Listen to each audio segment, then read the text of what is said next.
What is up, Sens fans? We're live. It's crisp, clean 7 o'clock p.m. Eastern. Um, Thankfully, we are at least two of us here. Bennett will be a little bit late, so we hate him for that. No, I'm just kidding. I see Marco's already chimed in. He says, Andlauer for Prime Minister. Now, that is a lofty expectation and goal, but I think in our current political climate, anything is possible. So, Yeah, I mean, he speaks well. He speaks French, which I know goes a long way for some people. But indeed. yeah, Thanks for joining us tonight, Marco. Well, like Matt, do you wanna kind of I feel preface anything like or yeah, we could maybe like wade in here before our resident hot take expert joins oh us.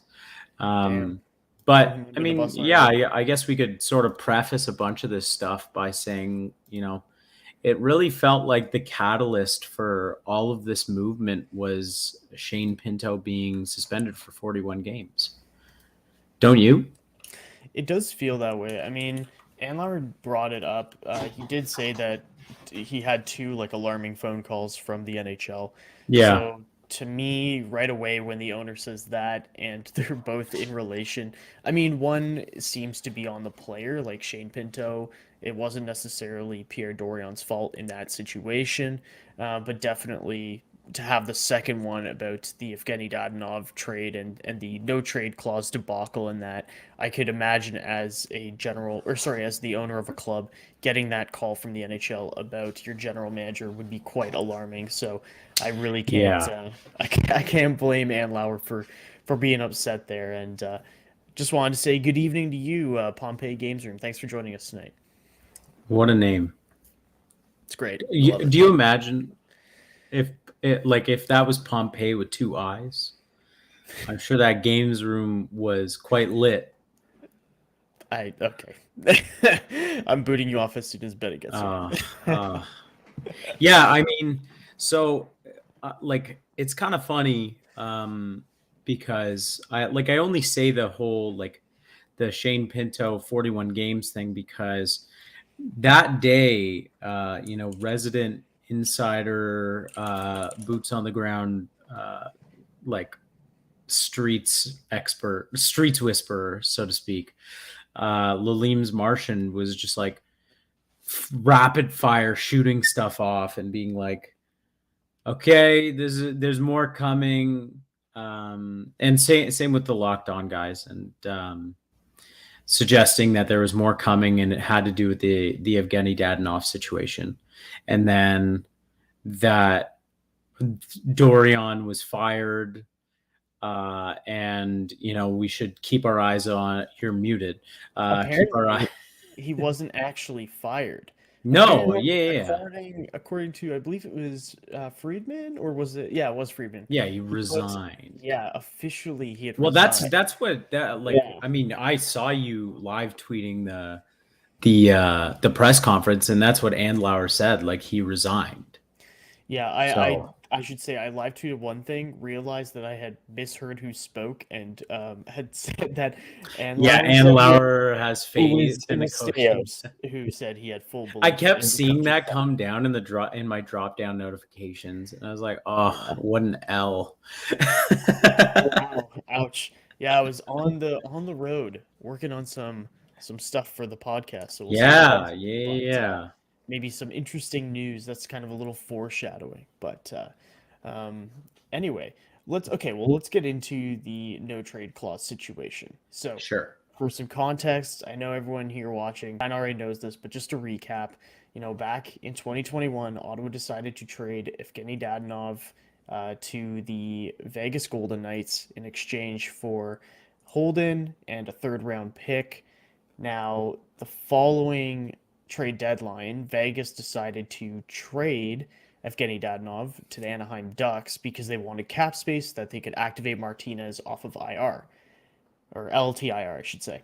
However, once the trade happened, all of a sudden Vegas realized, or sorry, the NHL voided the trade because it was determined that Dadonov had Anaheim on his no trade clause list.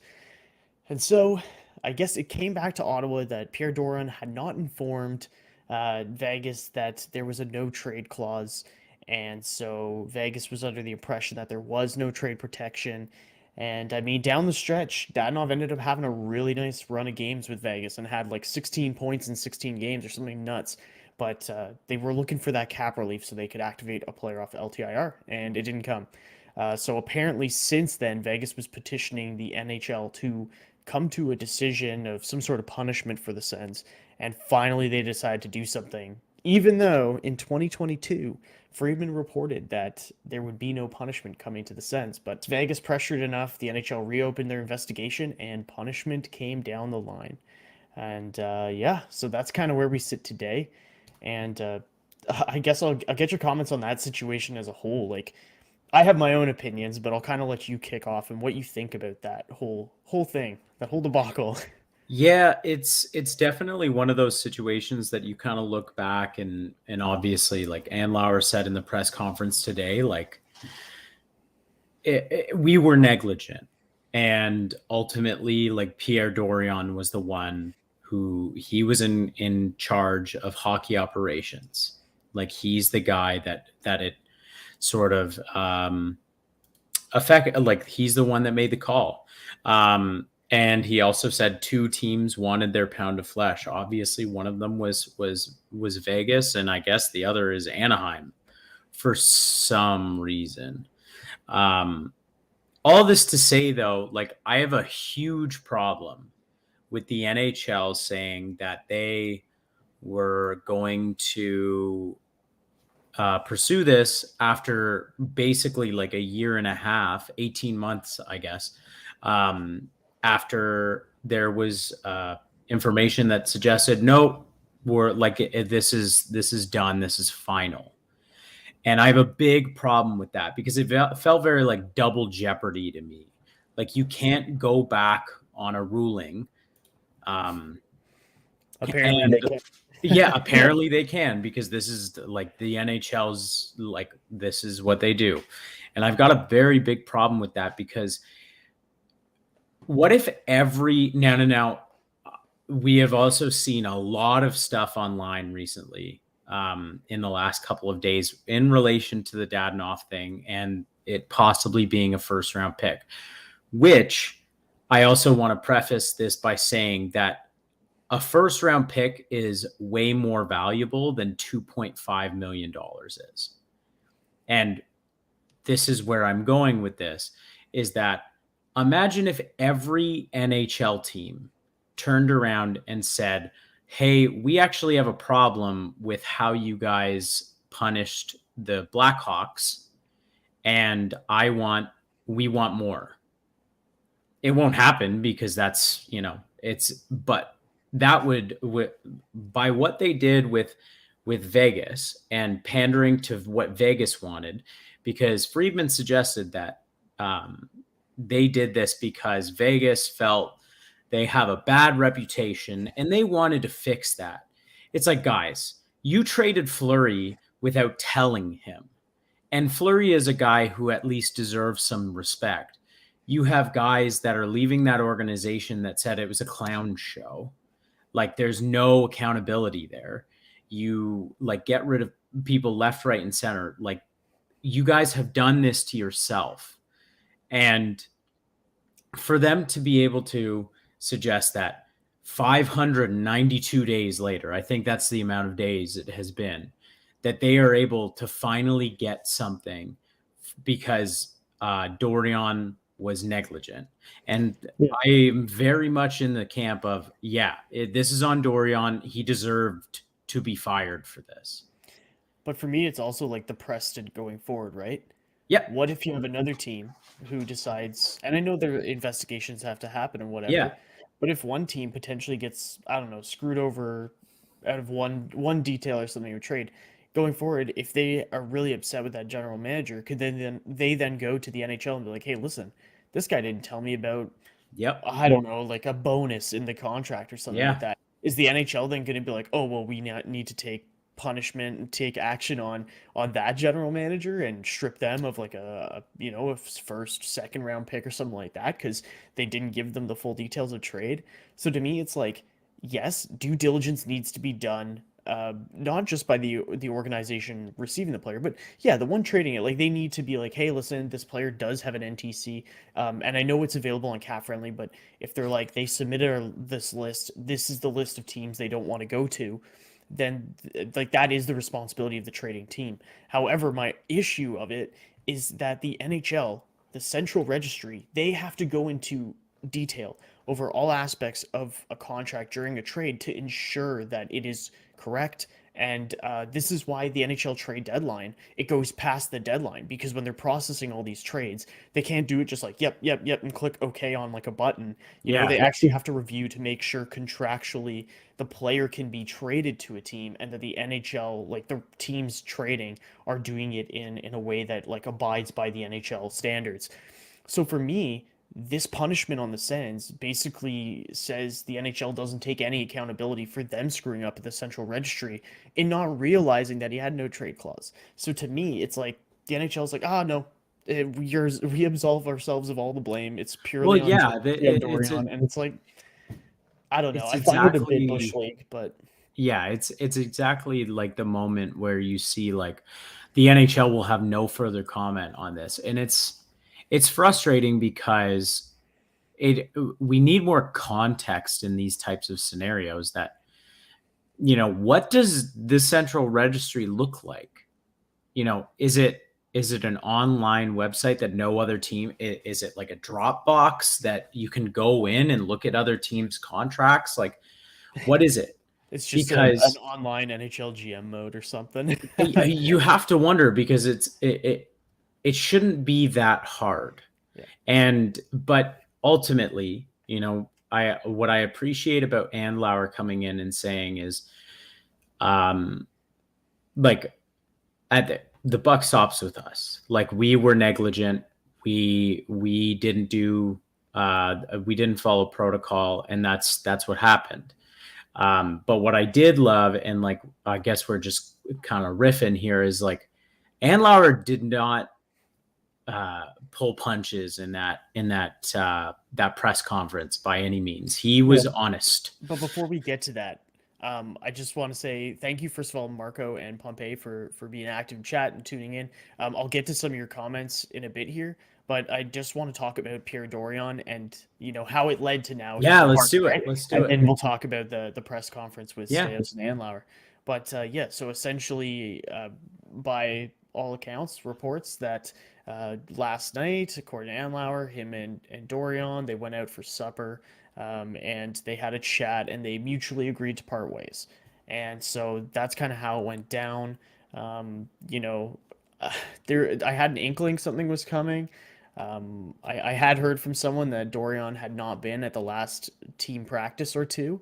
So that was pretty interesting to hear. And so sure enough, it looks like it came down the pipeline and he's no longer with the organization after 8 years.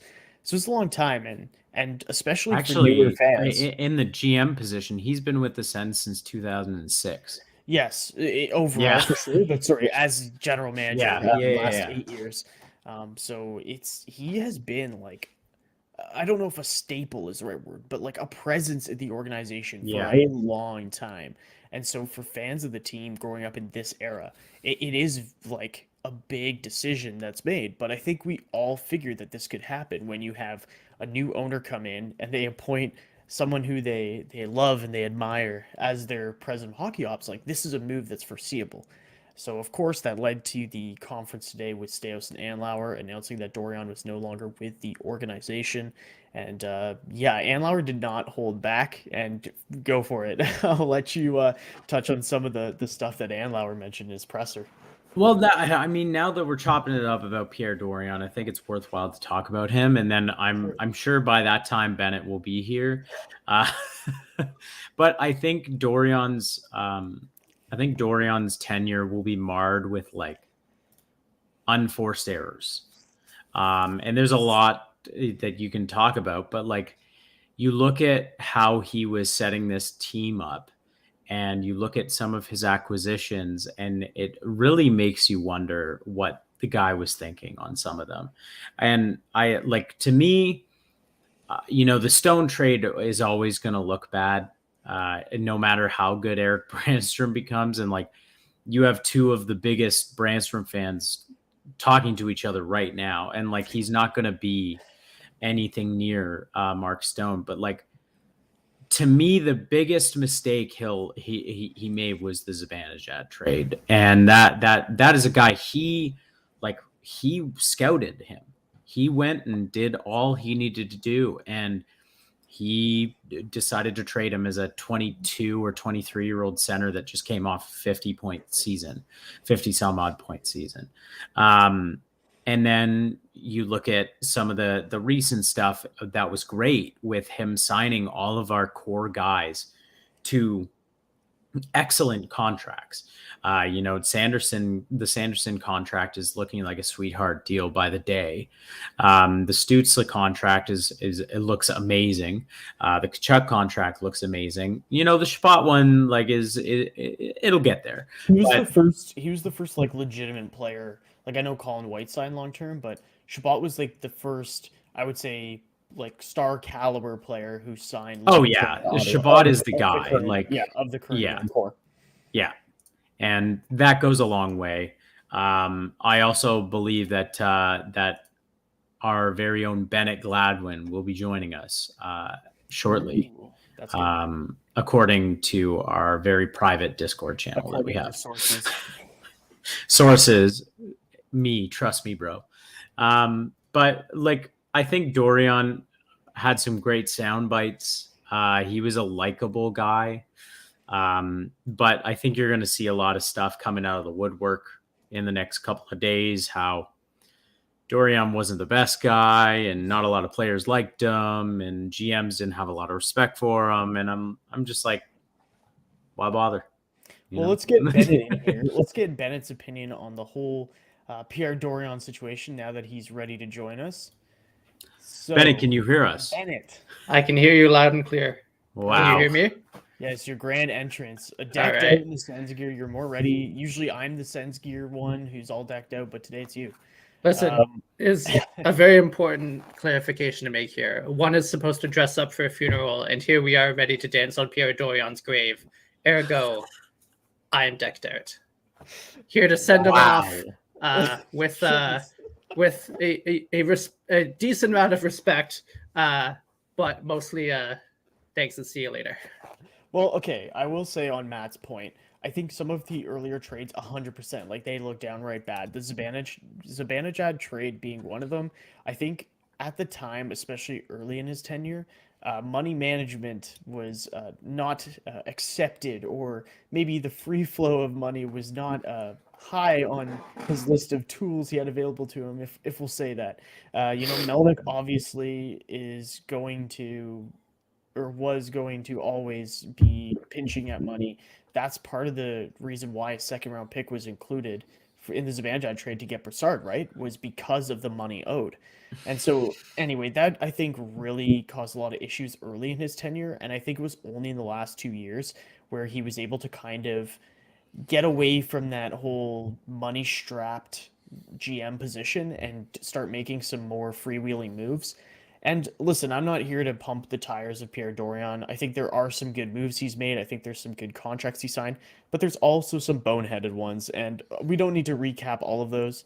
But for right now, Bennett, we'll get your thoughts. I mean, with the whole no trade clause debacle with Evgenii Dadonov, and then moving on to Pierre Dorion now departing the organization.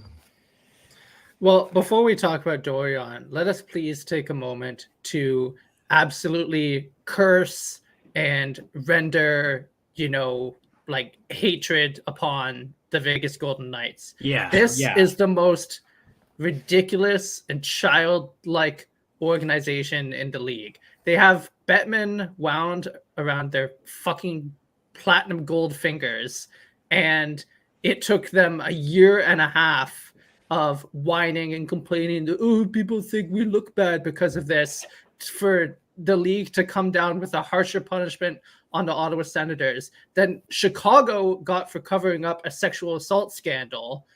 And just like for what? Because like they couldn't trade a guy at the time who ended up being good for them down the stretch anyway, and then they traded him 6 months later. It's like, I don't. And it was a better trade. And they got a better deal out of it. It's just like, it's a bad look for Vegas. Like, I mean, like, okay, like it is a bad look for Ottawa. Like, yeah, like filing all the paperwork as part of a trade and dotting the I's and crossing the T's. This is the kind of like amateur shit that Dorion is going to get dragged for and did get dragged for. And when Andlauer and co came in and they said they wanted to be a first-class organization, they didn't know at the time that this was the kind of stuff that they needed to clean up and move past from. But it is. It's like that's what happens when you hire second-rate people. You get second-rate results. Yeah. But that being said, like this was not a big deal in like the grand scheme of things here. It was not a big deal. It was not a big loss to the Vegas Golden Knights. It was not a big loss to Evgenii Dadonov, who ended up staying, being successful, and then getting traded anyway. And the fact that, you know, Vegas, by all accounts that I've been seeing, you know, basically like whined and complained and whinged behind the scenes for like a year and a half until finally Ottawa was slapped. And it's like we all thought, you know, Elliot Friedman and like other insiders thought that this would be just kind of like a retroactive slap on the wrist, and instead they hit us with like the harshest punishment that could have been on the table, and it's just completely ridiculous. And you know, Vegas Golden Knights may their ice turn to water, may their Stanley Cup rings turn to ash. This team doesn't deserve shit. Their fans don't deserve shit, and their player may Jack Eichel rest on an operating room table for the remainder of his career. Like every bad thing, bad juju, every possible ill I wish upon the Vegas Golden Knights. Well, and before you got on, I was saying that not only like Dorion, of course, plays a role in this and how the trade was mishandled, but at the same time, the NHL Central Registry is supposed to have a team that does their due diligence on trades. And he'd be like, yes, this guy has no trade clause. It was submitted to us. These are the teams that he won't won't allow himself to be traded to. So to me, it's kind of like the NHL is absolving their portion of the blame by just saying, oh yeah, it's all Dorion. It's frustrating. Andlauer, obviously, he had thoughts, he had words, and it was an unexpectedly spicy press conference. Like Andlauer, just brings it, and every time he talks, we listen. Yeah. Without a doubt. I was like, I don't know if you guys have already gone over the comments or something before I jumped on, but if you haven't yet, read out a couple of excerpts if you have them at your fingertips, because I was surprised at how, I think one of them that I'd really like to talk about, and Pompey's Game Room put in, would the Senators appeal the draft pick being taken away? And I think there was a very important quote to be noted here, is that Andlauer was not aware in the process of buying an NHL team that an investigation into Shane Pinto was happening, and this bullshit was happening too. Yeah. So not only did the NHL want to up the sales price of this NHL franchise, they hid it from Andlauer. So to me, Pompey's Game Room, I would absolutely, if I was Andlauer, I would go back to them and say, I'm not giving you a fucking thing, because you guys with this open, what was the mail room thing or the data room thing? Why was that not in there? Yeah. Imagine a court case happening and that not being in discovery. Yeah. It was extremely weird for those kind of ongoing kind of impending decisions to be, swept under the rug basically in favor of a smooth, takeover. Yeah. And I wasn't able to watch the press conference because I was at work, but I was reading the comments afterwards, so I couldn't tell you the tone in which they were delivered. But I mean, Andlauer seemed genuinely tilted that this stuff had not come out until just now. Yeah, he was definitely giving like passive aggressive comments about it. He wasn't like straight out like yelling or being No, I wouldn't expect like, that. Or projecting in a way where he was like, you could tell he was pissed off. It was more of like you could tell he was really frustrated, and he was definitely being passive aggressive about it. And I liked how petty he was being. Yeah, and he even like with the Shane Pinto situation too. You know, he stood up for him and said the organization has had his back and all that, and that's really nice to see or hear from him. But when it came to talking about Shane Pinto and the gambling stuff, he's like, you know, these players are young, they have millions of dollars. He's like, they go and watch TV, and who do they see? None other than Wayne Gretzky in a BetMGM ad, you know? Yeah. Like, what are players gonna think or do? Like, of course, gambling is like just so prevalent around hockey right now, and it's frustrating. And yeah, one of the other things that that Andlauer kind of brought up was, I believe it was also in relation to the Pinto situation, and it was just like, no, wasn't told about it. But you know, once we were, things were kind of kept under wraps, and then he was like, I really appreciated that. But then with this whole investigation into the amount that you know what was happening, you had all of these other teams like leaking information, and it just felt like every other team's Bruce Garriock was just like waiting in the wings for this, and it just frustrated me to no end that, you know, a guy like this, Andlauer wanted this to be sort of done quietly and then figured out and like dropped when it dropped. But it took like a week and a bit. And, you know, you also kind of have to wonder who the streets are in these scenarios, because, you know, maybe the streets kind of go quiet now. I don't know, like, because Bruce Garriock gets a lot of information from Pierre Dorion, and now Pierre Dorion's gone. Yeah. And you know, I appreciate the fact that Bruce Garriock is very checked in to what's going on, but I would really appreciate the fact that some of it, like the backhanded remarks and all this stuff, like the Bruce Garriock thing in Question Period, where he just slammed Shane Pinto. And I'm thinking to myself, like, this is a 21-year-old kid. Okay. His buddy bet through his app. Like, that's it. That's what happened. They wanted to give him a full season. Then the NHLPA brought it down to half a season. And there's Bruce Garriock, like, absolutely torching the kid on live television.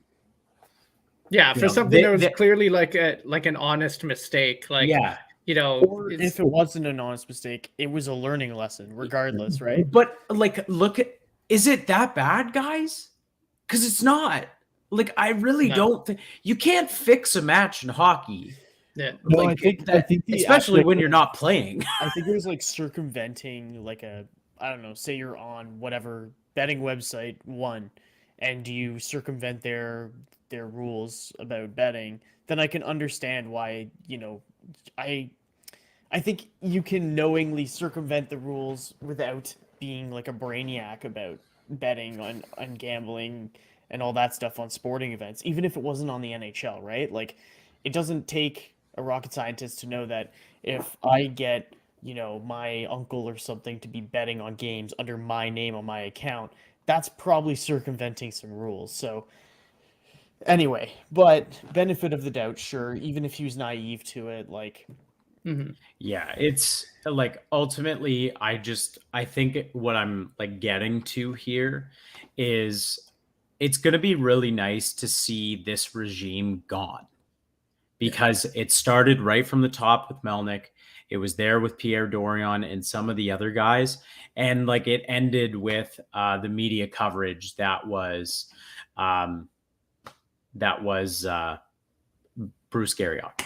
And I would really like to see, more independent people, like hell, even ourselves being more like having more access to the team. Because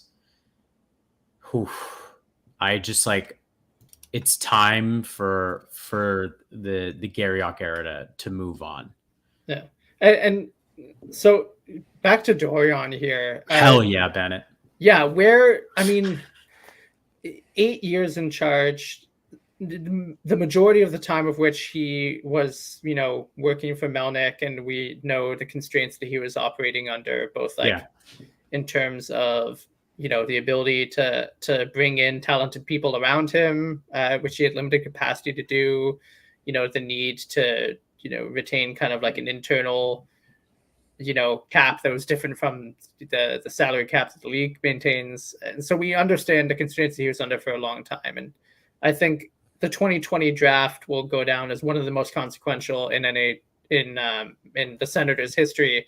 And the Sens really got it right that year. And, Dorion deserves some of the credit for that. And he deserves a lot of credit for locking up this team's young core to, generally speaking, pretty, team-friendly contracts. One or two of those I might have quibbled, like $1 million down or $1 million up, but it's kind of, you can't complain too much about that. But, it's just like, there's a lot of amateurish stuff that happened. And, not just thinking of Dadonov, thinking of the way that they, failed to manage the cap this summer that put us in an awkward situation with Tinto to begin with. He should have been signed before the season started. And we would have lost the player anyway because of the unrelated investigation, but it would have made the team look less stupid if, they had just lost the player normally to outside circumstances and not because they couldn't get their shit together. And I don't know. I just think we mentioned off the top that when Andlauer and co came in and took over, they said they wanted to make this organization, first in class. They wanted to have the best people. Like, can anyone here actually say Dorion was the best at anything? I don't think so. The Sens still had glaring failures in the scouting department, leading them to pass on players and reach for guys, especially in drafts like 21 and 22. The Senators still make boneheaded moves like trading for and then extending Hamonic, trading a guy like Nick Paul, and getting a player back that you signed to a contract that puts you in an awkward position down the road anyway. And, I'm somebody who gives Dorion credit for taking a swing on Alex DeBrincat, even though that didn't work out. Like, I don't really hold that against him, but yeah, I think some people can say with some legitimacy that you've got to, have an inkling that the player might be open to signing in the place where you're bringing them on. Like, it seems clear, with the benefit of hindsight, that DeBrincat had no particular desire to be in Ottawa or in Canada at all. And that's something that probably should have come out over the course of the trade negotiations or discussions with the player or something. But right? The problem is Chicago's GM didn't allow Dorion to speak to the player or the agent prior to the trade. Right. So wouldn't you also be kind of sussed out by that?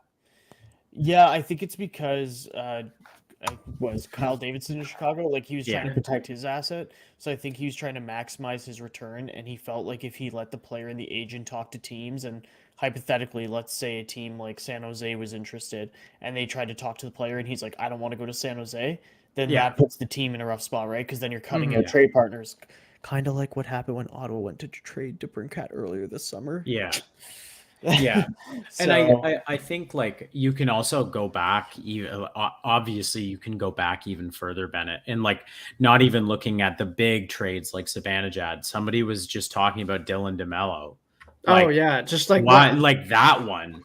That like is we traded Dylan DeMello and then spent like years trying to find Dylan DeMello, and it's like why would you?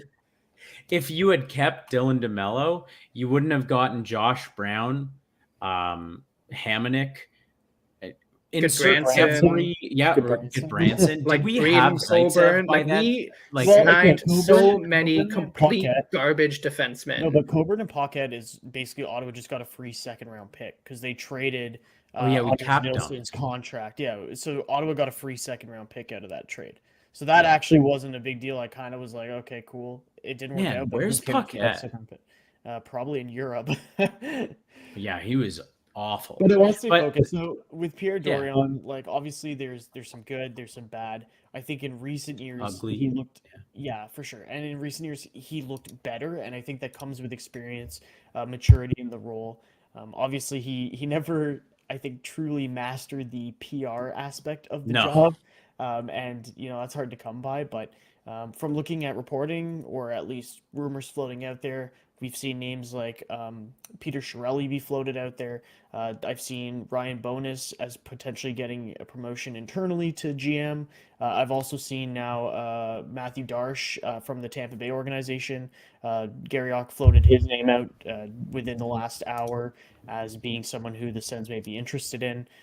So there's a lot of names on the table for sure. Well, 3 there, but I'm sure there's others that they'll probably be interested in. Was Chiarelli named in that as well, or it's just been like rumor speculation. He was part of Andlauer's bid when it came to like being an advisor for hockey or something. I don't know. So he's just been floated around as connected with Andlauer, so that's probably why. Yeah, I also kind of find it weird because Chiarelli's like employed by an NHL franchise. Like he works for the Blues, does he not? But Matthew Darsh is employed by Tampa. No. What I mean is, like, how are you allowed to be advising a bid for an NHL? Seems kind of weird, right? I don't know. But anyways, all that to say, it's from the organization, I guess. Yeah, but it's just, I don't know.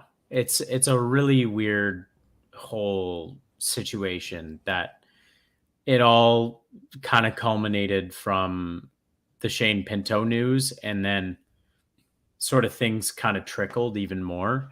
And it's really unfortunate that, Andlauer comes in 30 days on the job essentially and has to deal with 2 like pretty big substantial bombshells. And like the Shane Pinto one, fine. Like if you really want to suspend a guy for that, fine. Maybe release a little more details, but fine. But the fact that we're being penalized for a first round pick, which I don't think we're going to give up a first round pick, especially after Andlauer said, I was not made aware of this investigation that's been going on for a year and a half. That's unacceptable.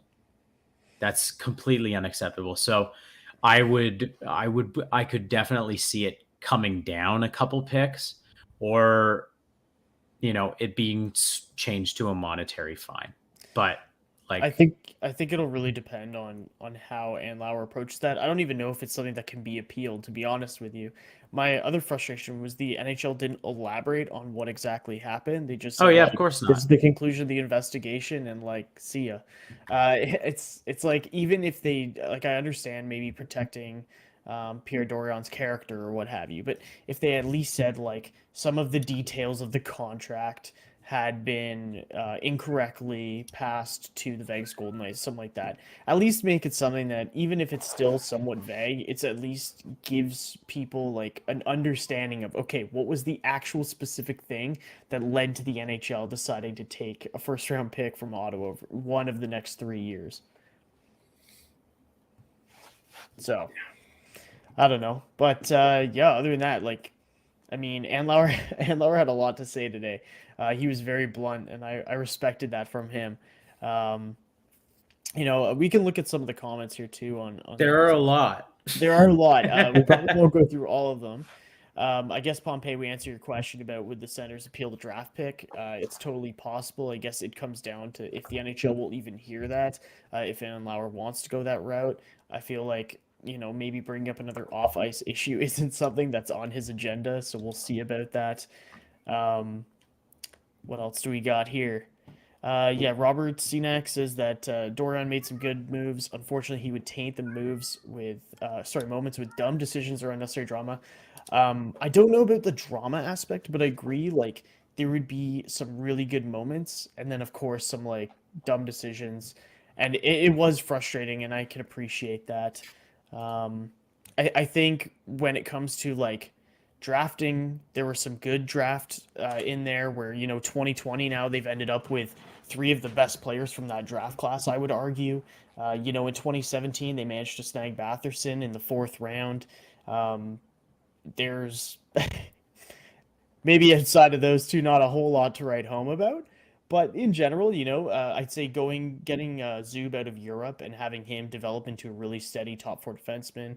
I would even say taking Sanderson over Drysdale. There were a lot of people at the time who said Drysdale is the guy that you need to take when it came to best defenseman. But Ottawa said, no, we're taking Jake Sanderson. And hey, that's looked real good. So it's it's interesting because it's like there's good moves, there's bad moves. Like Matt said, there's ugly moves.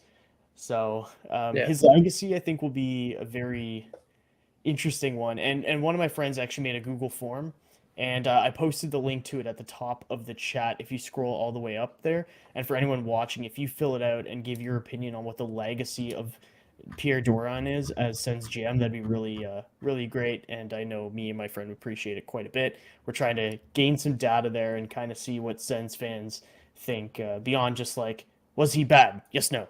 There's some other stuff in there. So please give that or fill that out if you can. And go ahead.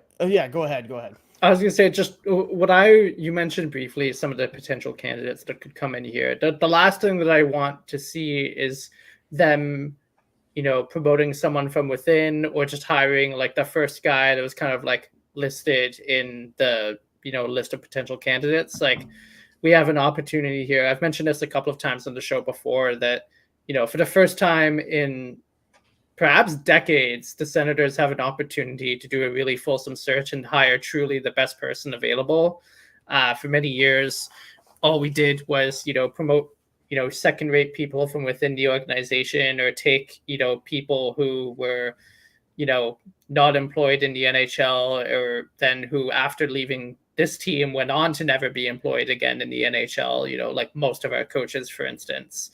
And, like what we want to see is the team, take their time and get this right. The team has resources and clout and pull that it hasn't had in a long time. And I want to see them use that and hire the best person available for the job. And, that might not happen in a week. That might take a few months. It might take all season. If, Andlauer is comfortable with Staios kind of like helming the team through this season and then bringing somebody on when the season is over, hey, that works for me. And I just don't want to see them make a knee-jerk decision here because this is an opportunity we have not had in a really long time. And similarly, when they fire DJ, and they will because DJ was Dorion's guy, and, he's going to be gone within a few weeks. You can mark that. Yeah. And I want to see the same thing. Unless they win from here on out. Yeah, unless if they go on like a 10-game tear, in which case, fuck it, we ball. But I don't exactly. See that happening. And I've been very that's the only way he stays is if they win, and because the way this ends is DJ Smith is getting fired this year. There's no ifs, ands, or buts about it. And we wanted them to clean house. I wanted them to clean house when they came in. And I was like, there's so many, scrubs and second-rate people in this organization that should not be in the roles that they're in. And the only reason they are is because of the years of rot and complacency that happened under Melnyk. When you have a team that is designed to not compete, not just on the ice, but also just not against other teams for off ice, talent or talent anywhere else within the organization. It's this team for years was not a destination for anyone. It was not a destination for free agents. It was not a destination for coaches. It was not a destination for GMs. There were years most of our formative years as Sens fans, of every time you read an article when, X coach has left their position, where are their potential, landing spots? Can you ever recall seeing Ottawa listed as a potential landing spot for a big ticket free agent, for a coach, for a GM, for a talented individual anywhere in the world of fucking hockey? Ottawa was off the list. Only one that I can ever kind of remember. I mean, recently it's Giroux, obviously. Yeah, but that again, that's post Melnick, right? I'm talking. Yeah. We're talking about the rot that set only in those decades. Is Bruce Boudreau. Yeah, and it's like that's the only time, and that we hired Guy Boucher. Yeah, and like this is where I think like they should have capitalized on Boucher's 1 year and getting you where you needed to go, and then fired him, because that's just what he does.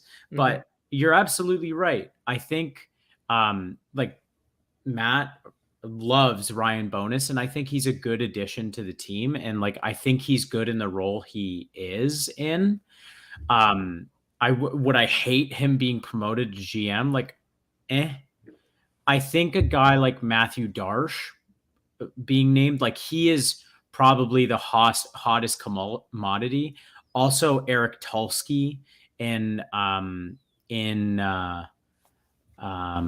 Carolina. He's another guy that's like really highly regarded. And those are the two guys that are just like the in-waiting candidates to be GMs around the league. But I completely agree. Like I would have no problems if each scouting staff, pro and amateur, were gutted this past year. Would have no problems with it whatsoever, because like as Two Wheels Down has been like pointing out, we have not drafted that well. And like there were so many opportunities to like go high with guys, and it has never turned out. And I'd really like to see them like go out and like get some really solid scouts that maybe in later rounds are kind of like boom or bust guys. Like I love those types of things, and our pro scouting is abysmal. Like when you staff like Travis Hamonic, Erica Branson, Braden Colburn, like Nikita Zaitsev, like when you are actively like, oh yeah, let's add these guys to our roster. What are you thinking? Hey, we got Connor Brown, baby. Yeah, Connor Brown was sick, but now he's having a rough go in Edmonton. So far. Yeah, doesn't he have like zero points playing on a line? At one point, had he not been playing, he was playing with McDavid. And that was it was funny because like I drafted him like late in a fantasy draft, and I was like, oh, this is a sleeper pick. This is a 60 move. Yeah, and it was not at all. I dropped him. Yeah. But it's been like it's too tumultuous being a Sens fan. Well, okay, I want to go. Oh, sorry, I thought you were done. Finish your thought, man. I was just going to say it's been too tumultuous being a Sens fan. It's going to be nice to continue being a Sens fan with no bumps along the way. I mean, Steos said right now that he believes in the coaching staff they have, but we'll see if his mind changes after November, or maybe midway through November. We'll have to see how it goes. I mean, he believes that they are the current coaching staff and are currently employed by the Ottawa Senators. Yeah. He's like, yeah, I believe that. I do. But when it comes to the actual like GM role, Bennett, you were saying they need to take their time, and I'm sure they'll do their due diligence. But the other thing is, when they brought in Steos, they were saying how Dorion and Steos, they were going to do a collaborative job because there's a lot of day-to-day stuff that the operations side needs, and they needed to have additional help there. So I think that they're probably going to bring someone in sooner rather than waiting till the end of the season. I can't see Staios being the interim GM for that long. Yeah. With names like Darsh, apparently he's really well respected. He's a good candidate. If there is genuine interest from both parties to bring him in, that would be a really interesting move. Yes, I do like Ryan Bonus. I think that on the pro scouting side, that he is someone that I really hope they keep around. Even if as an AGM, even if he's in charge of senior player development or pro scouting or what have you, I think Ryan Bonus needs to stick around in the organization. He was able to find some good depth hits when he was on Pittsburgh, and I think he'll continue to help the Sens here. But yeah, like there's some candidates out there. I'd like to see who else comes down the line. And I am also curious on the coaching side of the house. I've seen some public outcry in the Pittsburgh Penguins universe for Mike Sullivan to be fired. Yeah. So if a guy like Mike Sullivan ends up getting fired, I could 100% see the Ottawa Senators going. And like that would be the situation that's the only way. DJ could be on an 8-game winning streak, and they'd be like, "Nah, you're gone." Yeah. Well, that's the thing. Like Mike Sullivan, he's not an old coach. He's a coach who seems to hold players accountable. You can see him on the bench sometimes. He's very animated. He seems like he's a tough coach, but he doesn't have the reputation of a Torts or a Babcock, guys who will just run their players into the ground. His shelf life seems longer. And hey, he won 2 cups back to back with the Penguins. One of them with a decor that was just. Oof. Yeah, we won't talk about that year. Okay, It still hurts. But if Mike Sullivan ends up being fired in Pittsburgh, and damn, I hope that's the case. I think Ottawa will be one of the first teams at his doorstep, looking to meet and greet and wine dine and some other stuff. I think it'll start with that. You know what I mean? No comment. This is a family show. This is PG-13 hour, baby. Yeah, that's why we've said the F word like 10 times already. Yeah, basically.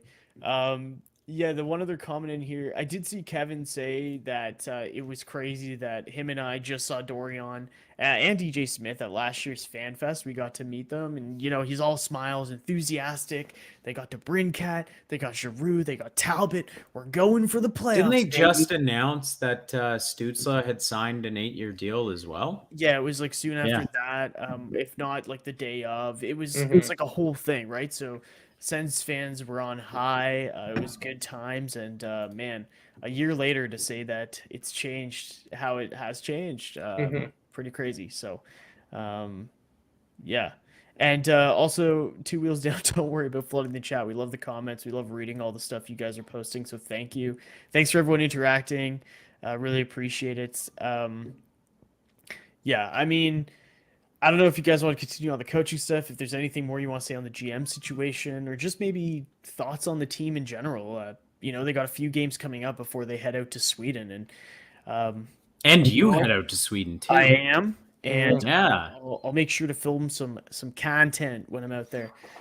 Get some cool videos for everyone that I can share. You got it when you're out there. You got to try surstroming. We'll talk about that after. I have a couple of things just to like. I love when Bennett's got stuff.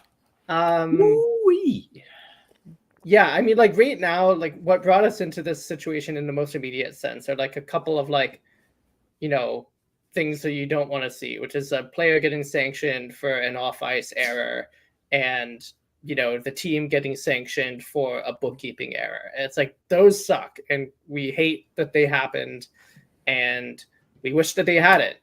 But if it led to Pierre Dorion getting fired and this team cleaning house, it's a net positive as far as I'm concerned, because we knew this had to happen. There was no way Andlauer and co were going to come in here and just keep the same people that have been, running the ship since the days of like, we're a team, right? Like that was these people presided over the lowest points of this team basically in like 20 years.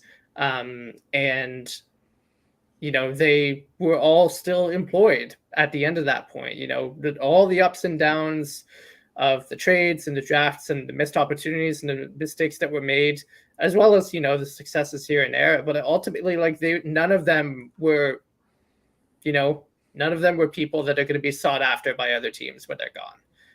Dorion might get a scouting role with another organization, or maybe like an assistant GM position.